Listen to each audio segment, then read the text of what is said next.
Hello, Rasha hair.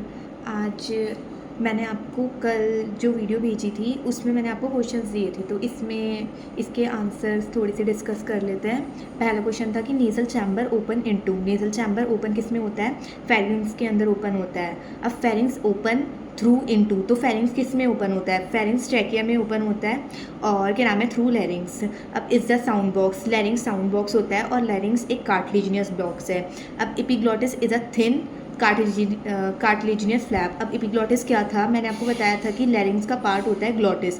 अब glottis के ऊपर होता है एपिग्लॉटिस, जिसकी वजह से लैरिंग्स के अंदर फूड की एंट्री ना हो पाए। Epiglottis prevent food entry. Epiglottis अब किसके अंदर फूड की एंट्री को रोकता है? लैरिंग्स के अंदर रोकता है। Trachea divide at the level of fifth thoracic vertebra. Name the structure which are supported by incomplete cartilaginous rings, जिसमें हमारा पहला था ट्रैकिया और दूसरा कौन सा था? उसमें हमारे लेफ्ट और राइट प्राइमरी ब्रोंकी थे, फिर ब्रोंक्यूल्स थे और इनिशियल ब्रोंक्यूल्स दे रखे थे हमें, ठीक है। और प्राइमरी और secondary bronchi. Alveoli have very thin irregular walls, इसका आंसर ट्रू है। एल्वली हैव वस्कुलराइज स्ट्रक्चर, ये भी ट्रू है। इस present between two layers of pleura. Pleural fluid present होता है जो कि डबल लेयर्ड होता है। और प्लूरा क्या होता है? प्लूरा मैंने आपको बताया था कि जो प्लूरा है उसको हम डबल लेयर को प्लूरा बोल रहे होते हैं, जो कि लंग्स के ऊपर की लेयर होती है। अब जो आउटर प्लूरल मेम्ब्रेन होती है वो किसके कॉन्टेक्ट में होती है? ऐसे थोरेक चैम्बर है। अब थोरेक चैम्बर के यहाँ पे इसके अंदर क्या होता है? लंग्स होता है। तो लंग्स की जो बाहर वाली लेयर होगी वो थोरेक चैम्बर के कॉन्टेक्ट में होगी और जो अंदर वाली होती है वो लंग सरफेस के कॉन्टेक्ट में होती है। और ये मैंने लंग्स बोला है यहाँ पे, ठीक है। अब प्लूरल फ्लूइड का क्या फंक्शन होता है? कि वो रिड्यूस करता है फ्रिक्शन। कंडक्टिंग पार्ट कहाँ पे एंड होता है? ब्रोंक्यूल्स पे एंड होता है। और स्टार्ट कहाँ से होता है? नॉस्ट्रिल से स्टार्ट होता है। Respiratory part is formed by. अब रेस्पिरेटरी को हम एक्सचेंज पार्ट बोलते हैं, जो कि एल्वली और उसकी डक्ट बना रही होती हैं। Respiratory part is also called exchange part. Function of conducting part. अब कंडक्टिंग पार्ट सबसे पहले कहाँ से स्टार्ट होता है? नॉस्ट्रिल से लेके ब्रोंक्यूल्स तक स्टार्ट होता है। और इसका पहला फंक्शन है कि ये ह्यूमिडिफाई करता है, रिमूव करता है फॉरेन पार्टिकल्स को। और थर्ड वर्क क्या था इसका? कि ये ब्रिंग करता है बॉडी टेम्परेचर तक जो भी एयर हम बाहर से ले रहे हैं। Thoracic chamber is anatomically an air tight chamber. ये ट्रू और फॉल्स पूछा है तो इसका आंसर ट्रू है। The thoracic chamber is form dorsally, मतलब पीछे की साइड से वर्टिब्रल कॉलम होता है, आगे स्टर्नम होता है, लेटरली इसकी रिब्स होती हैं और लोअर डोम शेप डायग्राम होता है। डायग्राम की शेप क्या बताई थी मैंने आपको? Dome shaped.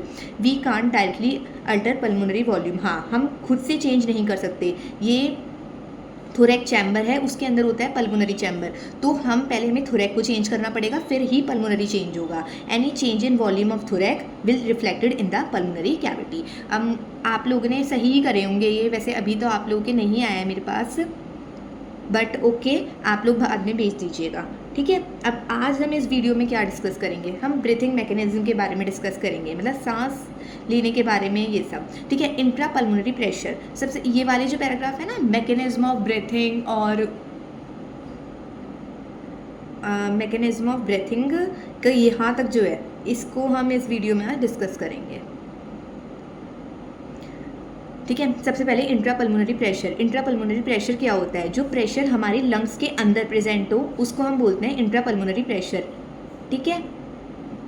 Intra pulmonary pressure, pressure with in the lungs, जो कि हमारे लंग्स के अंदर प्रेजेंट हो। अब इंस्पायरेशन और एक्सपायरेशन के बारे में पढ़ेंगे। अब सबसे पहले हमें इंस्पायरेशन और एक्सपायरेशन कैसे होता है उसके लिए ना प्रेशर ग्रेडियंट प्रेजेंट होना चाहिए, किसके बीच में? लंग्स के बीच में और एटमॉस्फेयर के बीच में, ठीक है। लंग्स और एटमॉस्फेयर के बीच में जब प्रेशर ग्रेडियंट प्रेजेंट होगा तभी ब्रीथिंग की ये दो प्रोसेस, ये दो स्टेजेस हो पाएंगी। और इनको ये याद रखना कि ये दो स्टेजेस होती हैं, इंस्पायरेशन और एक्सपायरेशन, ठीक है। अब थोड़ा सा इसको समझते हैं कि मतलब ये कैसे करके होती है। इंस्पायरेशन में क्या होता है? Intra pulmonary pressure, pressure present with in the lungs, मतलब लंग्स के अंदर जो प्रेशर होगा वो कम होता है एटमॉस्फेरिक प्रेशर से। एटमॉस्फेरिक प्रेशर क्या होता है? जो प्रेशर सराउंडिंग में प्रेजेंट है उसको हम एटमॉस्फेरिक प्रेशर बोलते हैं। और इंट्रापल्मोनरी प्रेशर जो हमारी बॉडी के अंदर प्रेजेंट है, इस जब अब हमारे अंदर प्रेशर कम होगा तभी तो एयर हमारे अंदर आएगी, ठीक है। और इसको हम बोलते हैं negative pressure in lungs with respect to atmospheric pressure. Expiration, मतलब इसमें एक्सपायरेशन देखो नाम से ही पता चल रहा है, मतलब इसके अंदर जो हमारी जो एयर है उसको हम बाहर एक्सपेल्ड करेंगे। मतलब कब करेंगे? जब हमारे पास वो चीज़ ज़्यादा होगी, मतलब हमारा इंट्रा पल्मोनरी प्रेशर ज़्यादा होगा एटमॉस्फेरिक प्रेशर से। ठीक है, अब ये जो प्रेशर ग्रेडियंट है ये कौन सी मसल्स बनाती हैं, और ये क्वेश्चन इंपॉर्टेंट है, इसको याद रखना। डायफ्राम और एक्सटर्नल इंटरनल कोस्टल मसल्स जो कि रिब्स के अंदर प्रेजेंट होती हैं वो बनाती हैं। ठीक है, अब यहाँ से पढ़ते हैं। Breathing involve 2 stages. ठीक है, कितनी stages? 2 stages. Inspiration during which atmospheric air is drawn in, मतलब हम O2 को अंदर ले रहे हैं। Expiration by which alveolar air is release out, मतलब हम CO2 को बाहर निकाल रहे हैं। The movement of air into and out of the lungs, मतलब O2 का अंदर आना, CO2 का बाहर जाना, is carried out by creating a pressure gradient. ये किसकी वजह से होता है? प्रेशर ग्रेडियंट की वजह से। पहले ये चीज़ याद रखनी है कि 2 स्टेजेस, और किसकी वजह से होता है? प्रेशर ग्रेडियंट की वजह से होता है, जो कि किसके बीच में होगा? लंग्स और एटमॉस्फेयर। अब इंस्पायरेशन, ठीक है, can occur if the pressure with in the lungs, मतलब इंट्रा पल्मोनरी प्रेशर, जो प्रेशर हमारे लंग्स के अंदर है, is less than the atmospheric pressure. Atmospheric pressure जो सराउंडिंग में प्रेजेंट है, मतलब हमारा इंट्रा पल्मोनरी प्रेशर जब कम होगा एटमॉस्फेरिक प्रेशर से तो हम इंस्पायरेशन करेंगे, मतलब there is a negative pressure in the lungs with respect to atmospheric pressure. अब इसकी जैसे ही similarly expiration takes place when the intrapulmonary pressure is higher than the atmospheric pressure, मतलब कि जो हमारा इंट्रापल्मोनरी प्रेशर अगर ज़्यादा है तो एक्सपायरेशन, अगर वो हमारा कम है तो इंस्पायरेशन। अब the diaphragm and a specialised set of muscles, external and internal intercostal muscles between the ribs help in generation of such gradient, मतलब ये जो प्रेशर ग्रेडियंट है किसकी वजह से होता है? ये होता है हमारा डायफ्राम और स्पेशलाइज्ड सेट ऑफ मसल्स की वजह से। ठीक है, अब यहाँ पे जो आगे लिखा है ये अभी पहले इसमें से समझते हैं, फिर हम और उधर से पढ़ लेंगे। ठीक है, इंस्पायरेशन। ठीक है, अब सबसे पहले ना हमारे पास एक्सिस होती हैं। पहली axis anterior posterior axis. Anterior posterior axis मतलब एक तो हेड वाली हो जाएगी और इधर टेल, पोस्टीरियर टेल और हेड में हो जाएगा एंटीरियर, और दूसरी हो गई हमारे पास डोर्सो वेंट्रल। डोर्सो वेंट्रल मतलब डोर्सो मतलब पीछे की साइड जिसमें वर्टिब्रल कॉलम आ जाता है, वेंट्रल मतलब जिसमें स्टर्नम आ जाता है।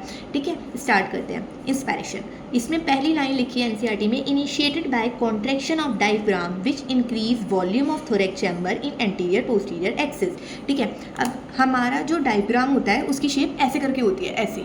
ठीक है, अब जब हम इंस्पायरेशन करते हैं तो उसकी शेप ऐसे हो जाती है, मतलब हमारा देखो पहले ऐसी थी, अभी मैंने करके बताया, अब वो ऐसे हो गई, मतलब इसका वॉल्यूम जो है वो इंक्रीज़ हो गया है। और हमें पता है कि प्रेशर जो होता है वो इन्वर्सली प्रोपोर्शनल होता है वॉल्यूम के।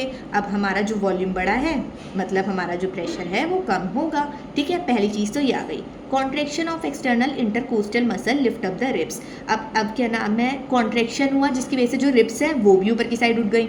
अब वो उठ गई तो इधर हमारा जो वॉल्यूम है वो भी बढ़ा। ठीक है, देखो 2 चीज़ तो हमने पहले ही याद कर ली थी कि जो ग्रेडियंट बनता है वो एक तो हमारे डायफ्राम की मसल्स होती हैं और दूसरी रिब्स की, तो ऐसे करके इनमें 2 मसल्स आ गई जिससे आप लोग इसे याद कर लोगे। अब स्टर्नम जो कि डोर्सो वेंट्रल एक्सिस में होता है, जिसकी वजह से हमारा 3 चीज़ों में वॉल्यूम बढ़ जाता है, एंटीरियर पोस्टीरियर एक्सिस में, डोर्सो वेंट्रल एक्सिस में और रिब्स में। ठीक है, जिसकी वजह से हमारा पूरा पल्मोनरी वॉल्यूम बढ़ेगा, मतलब अब हमारा वॉल्यूम बढ़ेगा तो हमारा प्रेशर कम हो जाएगा। अब प्रेशर कम होगा तो एयर जो है वो अंदर जाएगी। मैंने बताया था कि अगर प्रेशर कम है इंट्रापल्मोनरी प्रेशर तो इंस्पायरेशन होता है, मतलब एयर जो है वो इनसाइड जा रही है। ठीक है, अब ऐसी सेम है एक्सपायरेशन, क्या जब ये सब चीज़ें रिलैक्स हो जाएंगी, relaxation of diaphragm, intercostal muscles returns diaphragm and external to normal position. मतलब मैंने बताया था ना कि ऐसे शेप होती है, ऐसे हो गई तो हो गई इंस्पायरेशन। अब वो अगर ऐसे हो गई शुरू से मतलब इसमें वॉल्यूम कम हो गया, अब वॉल्यूम हो गया कम तो प्रेशर बढ़ जाएगा, प्रेशर बढ़ जाएगा मतलब ये एक्सपायरेशन है। ठीक है, और ऐसे याद कर लेना कि pressure is inversely proportional to volume. कोई भी क्वेश्चन आएंगे इससे सॉल्व हो जाएंगे आराम से। ठीक है, और तुम्हें पता है कि क्या नाम है, अगर हमारे पास कोई चीज़ ज़्यादा है तो हम औरों को देंगे कि हाँ जैसे मुझे ये पढ़ाना आता है तो मैं आप लोगों को पढ़ा रही हूँ, मतलब मैं अपना ज्ञान बांट रही हूँ। ठीक है, ऐसे समझ लो तुम लोग। ठीक है, तो इसकी वजह से जैसे उसके पास एयर ज़्यादा है तो वो एयर को एक्सपेल्ड कर रहा है। देख एक चीज़, एक एग्जांपल ये हो गया, और pressure is inversely proportional to volume. इन 2 चीज़ों से तुम कभी भी कंफ्यूज नहीं होगे। ऐसे करके सोच लेना कि अगर हमारे पास कोई चीज़ ज़्यादा है तो हम लोगों को देंगे कि हाँ उन्हें हम समझाएंगे। ठीक है, तो ऐसे करके तुम समझ सकते हो। और दूसरा ये हो गया, अब इसमें मैंने बताया कि ऐसे होता है, मतलब रुको, relaxation of diaphragm intercostal muscles returns diaphragm and sternum to normal position. हाँ, मतलब अपनी नॉर्मल पोजीशन पे चली जाएंगे और इसमें इनका हो जाएगा वॉल्यूम कम, थोरैक वॉल्यूम कम तो पल्मोनरी वॉल्यूम कम, क्योंकि थोरैक कैविटी के अंदर ही तो हमारी पल्मोनरी कैविटी मतलब हमारी लंग्स होती हैं। अब लंग्स का वॉल्यूम कम तो हमारा प्रेशर बढ़ जाएगा और एयर बाहर चली जाएगी। ठीक है, अब पहली चीज़, अगर हमें इंस्पायरेशन और एक्सपायरेशन करना है तो ये ज़रूरी नहीं है कि डायफ्राम और इंटरकोस्टल मसल्स ही इन्वॉल्व हो इस चीज़ में। इसमें एडिशनल मसल्स जो कि हमारी एब्डोमेन में प्रेजेंट होती हैं वो हमें इंस्पायरेशन और एक्सपायरेशन बढ़ा देती हैं। ठीक है, और ये क्वेश्चन है, इसको याद कर लेना। ठीक है, ये जहाँ भी ओनली चीज़ लिखी आ जाए तो हमें उस पर गौर करना है कि ये ओनली, ऑलवेज, इन चीज़ को हमेशा ध्यान रखना और इनको सबसे पहले लाइन कर लेना कि ओनली, मैंने ऐसा कुछ पढ़ा था क्या।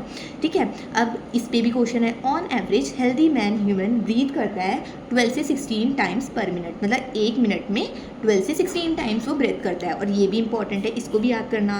अब स्पायरोमीटर क्या होता है? Spirometer help in measuring the volume of air involved in body, मतलब कितनी 1 मिनट के अंदर कितनी हमारी जो बॉडी है वो कितना ब्रेथ कर रही है। ठीक है, वो मेज़र करता है स्पायरोमीटर, जो कि किस लिए ज़रूरी है? हमारी क्लिनिकल असेसमेंट में, कि मतलब हमारी जो लंग्स वगैरह हैं ये सही से फंक्शन कर रही हैं या नहीं। अब NCERT पे आ जाओ तो एक भी लाइन में, एक भी वर्ड में कहीं भी प्रॉब्लम हो एकदम मैसेज कर देना। ठीक है, कहाँ पे छोड़ा था मैंने? द डायग्राम, ये हो गया था, हेल्प इन ग्रेडियंट तक हो गया था। ठीक है, inspiration is initiated by the contraction of diagram, कि डायग्राम हमारा ऐसे करके होता है, उसकी शेप ऐसे हो जाती है। ठीक है, contraction of diagram which increases the volume of thoracic chamber, किसमें? एंटीरो पोस्टीरियर एक्सिस में। इन एक्सिस का नाम याद कर लेना कि एंटीरो पोस्टीरियर में कौन सा करता है, डोर्सो वेंट्रल में कौन सा करता है। ठीक है, the contraction of external intercostal muscle, जिसकी वजह से हमारी रिप्स ऊपर उठ जाती हैं। अब रिप्स ऐसे करके हो जाएंगी तो हमारा वॉल्यूम बढ़ जाएगा। ठीक है, sternum causing an increase in the volume of the thoracic chamber. ठीक है, अब स्टर्नम अगर लिफ्ट अप हुई है तो उसकी वजह से हमारा वॉल्यूम थोरैक चैम्बर का कौन सी एक्सिस में बढ़ेगा? डोर्सो वेंट्रल एक्सिस में। This overall increase in thoracic volume, अब वॉल्यूम बढ़ा है हमारा। ठीक है, cause a similar increase in pulmonary volume, तो हमारा पल्मोनरी वॉल्यूम भी बढ़ेगा। And increase in pulmonary volume decreases the intra pulmonary pressure, अब वॉल्यूम बढ़ा है तो प्रेशर तो कम होगा ही, क्योंकि ये इन्वर्सली प्रोपोर्शनल होते हैं। ठीक है, अब an increase in pulmonary volume decrease the intrapulmonary pressure to less than the atmospheric pressure which forces the air from outside to move in the lungs। Inspiration की मतलब अब हमारा अगर वॉल्यूम बड़ा है तो प्रेशर कम होगा, प्रेशर कम हुआ है तो जो एयर है वो हमारी बॉडी के अंदर आएगी, जिसको हम इंस्पायरेशन बोलते हैं।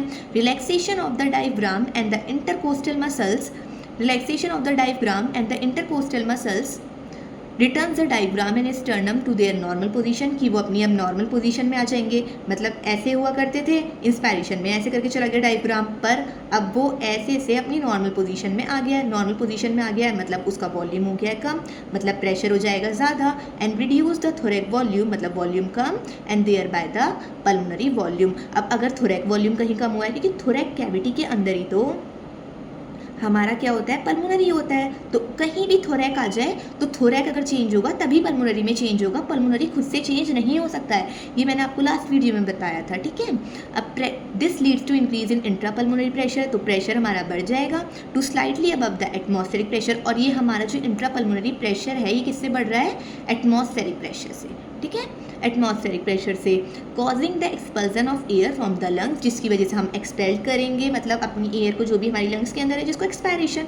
We have the ability to increase the strength of inspiration and expiration with the help of additional muscles in the abdomen. Okay, कि मतलब हम इंस्पायरेशन और एक्सपायरेशन को, मतलब ये ब्रीथिंग की जो 2 स्टेजेस हैं, इनको हम इंक्रीज कर सकते हैं। कैसे? एडिशनल मसल जो कि हमारे एब्डोमेन में प्रेजेंट है।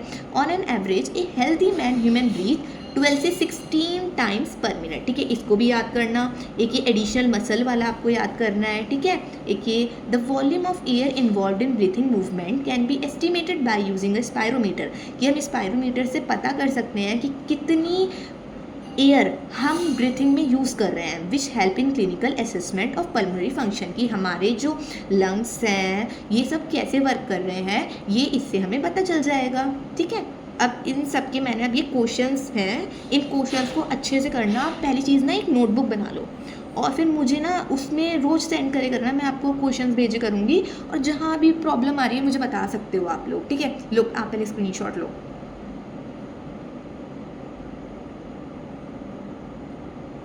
ये 15 क्वेश्चंस हैं। 15 में से मतलब एक में भी कहीं भी प्रॉब्लम आए, लगे तुम्हें कि मुझे ये चीज़ समझ नहीं आ रही है, तो वो कर लेना। और ये याद कर लेना कि pressure is inversely proportional to volume. और जैसे 12 to 16 मिनट्स वाला था ना, ये भी याद कर लेना। और इंटरकोस्टल मसल्स ये याद कर लेना। वैसे सभी इंपॉर्टेंट है और ये ईजी है, आराम से हो जाएगा, ठीक है। और ये 2 स्टेजेस, मतलब इससे ना इससे क्वेश्चंस बनते हैं। और मैंने यहाँ पे ऐसे क्वेश्चन बनाया, मतलब खुद देखना, ठीक है। स्पायरोमीटर भी देख लेना, ठीक है। और ये मतलब इसमें कंफ्यूज मत होना कि थोरैक कैविटी है, कि कहीं पे तो थोरैक लिखा जाता है, कहीं पे पल्मोनरी लिखा जाता है। थोरैक के अंदर ही पल्मोनरी है, ओके। चलो अब इस वीडियो में इतना ही, मिलते हैं नेक्स्ट वीडियो में। Okay bye.